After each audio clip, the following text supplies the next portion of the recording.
Hello, hello, hello. Hello, can you hear me? Yeah, I can hear you. Can you hear me? Yeah, I can hear you. Can you see me? Awesome. Do we have Yeah, enough yeah, light? yeah, I can see you. You're good. The lighting. She knows how to lighting. She knows. Welcome to Locals Festival, their winter one. So thank you everybody for supporting and being here. Big up Erica for all the organization and yourself. So my hmm name is Nadia. Chandra is the government name. My radio broadcasting name is MC Nads. I am a radio personality and host on Vibe 105.5 FM in Toronto. Have a radio show on there every Tuesday from 2 to 5 p.m. I'm also a digital host online for a Soca platform where we do a series called The Zone. We're in the middle of season 2. hmm Next week, Saturday is the ending. And I just interview local soca artists, artists around the Caribbean, and anybody in management and soca, just anything, DJs, all of it. And then Yeah. I also MC weddings and host events and do all kinds of stuff on the side. Woman And does it all. So you do broadcasting, obviously, like you mentioned before. That's one of your many hustles. yes. How did you get into broadcasting? Hmm Went to York U, got in for business. And then while I was at York U, I ended up at a Seneca College is on campus. So I ended up at a school fair they were doing for their school on campus. And then I saw they hmm had radio broadcasting and I was like, yo, I could do this. So I joined it. And I ended up doing a joint program at York U with Seneca College, doing radio broadcasting, doing health. So that was cool. And then hmm I didn't do anything for like 10 years with it. I kind of, with all people, I lost my way. Family It happened, happens. obligation happened with family. An opportunity came about, now it's been a while, but I think about 12 years after, opportunity showed up on Facebook. With a DJ who was looking for somebody to do his social media that was working at Vibe 105. I literally like wrote my resume in a message and I was like, trust me, I'm dedicated. And he was like, well, you're the only serious applicant I have. And he gave me a chance. And I ended up doing social media on his show for about 3 years. But while I was there, I was able to really engross myself in the Vibe 105 atmosphere of the volunteers, of the DJs that were there and make those connections. And really, that's where I propelled into my radio career and my MCing career. And it just went like this. Do you think radio is slowly becoming obsolete? Yes, there is that concern. But I think because now everything is, the pandemic has been a curse and a blessing. So we at Vibe 105 are pivoting. So very much so, we're moving to an online platform. And more of that is coming. So I think radio, has always struggled. Numbers, anybody who sees numbers, who deals with CRTC, you can see numbers fluctuate. Morning time is always crazy. We get lots of listeners, 300,000 over. People don't see it, but the numbers are there. But definitely radio might be struggling, but I think there's opportunity to build and move to an online platform. And you just keep moving from there. Without Vibe, I don't know where I would be. So I'm very grateful to them. So my next question for you would be, how have things changed in broadcasting world since you got started up until now? It's weird because when you're coming in kind of like green with people who have had 20, 25 years and growing in this industry, they don't take you seriously, right? So they hmm don't know who you are. They don't trust who you are.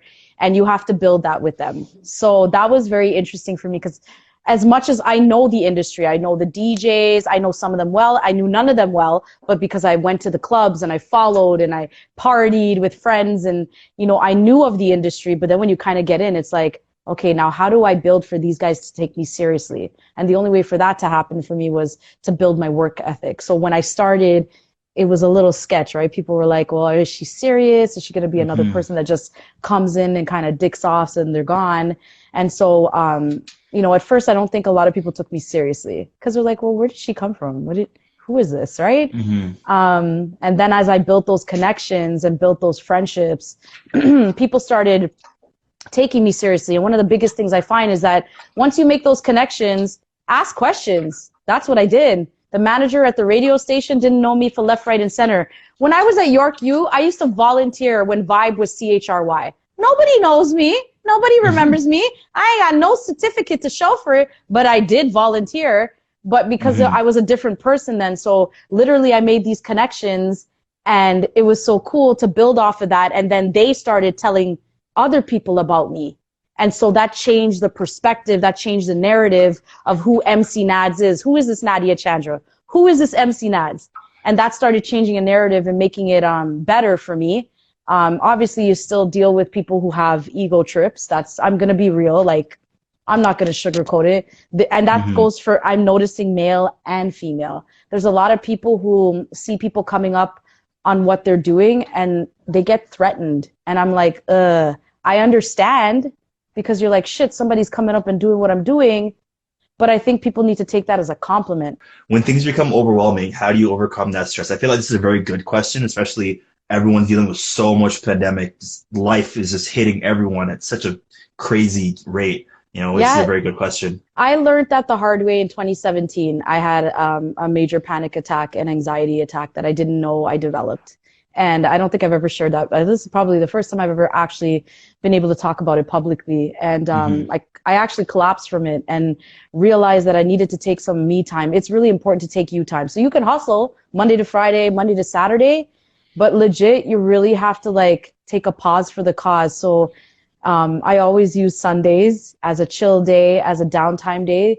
When I'm feeling stressed or over anxious, there were some things after I had, I literally, long story short, I went for an appointment to follow up on the panic and anxiety attacks I was having. And I was in the hospital in the main cafeteria, there for an appointment, and I started feeling really woozy. Must have went up to the Tim Hortons counter and sat down, and I collapsed. Don't remember what happened. Dang. Blacked out. They said that I probably had an anxiety attack where it just blacks you out. And so that scared the shit out of me. I don't even think I ever really told my family what happened, because I've never been the one to collapse. I'm the one taking everybody out and, taking care of people. Yeah. Right. And I forgot to take care of myself. So I ended up doing classes and courses at the hospital and met some really interesting people that were going through some major stuff. And it taught me, coping mechanisms, which are all available online. I have to big up DJ starting from scratch, because he's one person that's exposed his own vulnerability with performance anxiety. And so when I saw him talking about it, I was like, man, I don't feel so alone anymore. And I realized how important it is to share those experiences with people. And I never really shared it. I didn't even think I'd be sharing it today, but it's kind of liberating now, because I've been able to cope with it and deal with it. So when I'm feeling over anxious and anxiety, because anxiety has a way of propelling your thoughts, like it's like a rocket ship. Yeah. And so you have to bring yourself back. So I always learn the techniques. For me, the things that work is like just bringing myself back to reality and saying, okay, I'm here. I'm sitting on this couch. I see this phone. I see that door. This color is white. Like just to bring myself back. And so to this day, I still deal with the anxiety. I don't think my friends truly understand sometimes what goes on with me, because I don't share it, because they're all in their lives. And I love them because they're always so supportive. But I know at the end of the day, I've got to learn how to deal with it. And I still deal with it to this day. So managing stress is really important. Taking the time out to say, okay, you know what? I can't deal with this right now. I need like a 10 minutes to just recollect. Really appreciate it. Thank you so much. And I will talk to you later. Bye. Bye-bye.